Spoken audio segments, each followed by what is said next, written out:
Be ready. 5 seconds.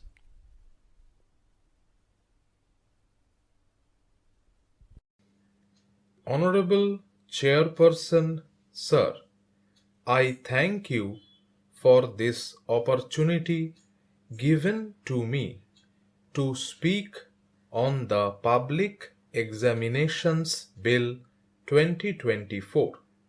This is quite an interesting bill that the Government of India has brought into this Parliament.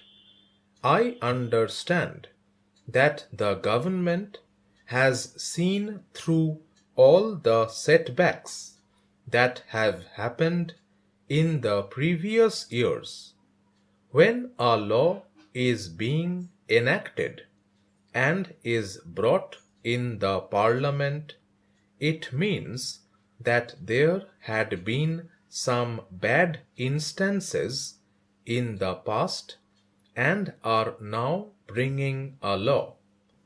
One big scam that even shook entire India was the Vapam scam that brought the nation to the foot and wanted to ask what happened, when did it happen, how it happened, and who all were involved in it. The government was silent at that time. After that, many competitive exams were held in all parts of the country. There was news in the newspapers and on television that people were jumping into the windows and prodding the candidates. They were telling the candidates all the answers from the window. There were other candidates also. It was all there in the news. The government was silent about that. After all these years, there are so many people who have been punished. A study conducted by one of the leading papers says that 1.5 lakh students have lost their livelihoods. These questions have not been answered in the bill at all. The bill only talks about punishment and fine being imposed, but the bill has not talked anything about how these can be controlled. The problem may be of language also, but the government of India is very stubborn on the language policy where the exam has to be held in Hindi only. In regional areas, many of the candidates are from the state boards and they are not proficient in Hindi. They are not able to answer these questions in Hindi. Therefore, the chances are less for them to pass the exam. The government of India should have a policy to open training centers for the candidates. The government has not done anything about that. The government has done nothing. It has not been addressed or discussed here. The students who are from government schools, government colleges, or private universities get exchanged at certain intervals so that even the students from the government institutions are also getting the same kind of value addition in courses. In such a way, they can go for the competitive exams also.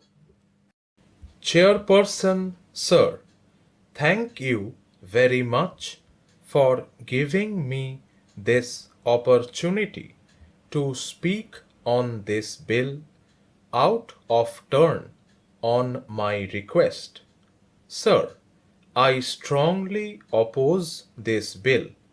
So, I fully support my learned brother who has just now spoken about it. This bill is being introduced and also being taken for discussion in a very light manner. I have gone through the debates of the Rajya Sabha also. It is missing.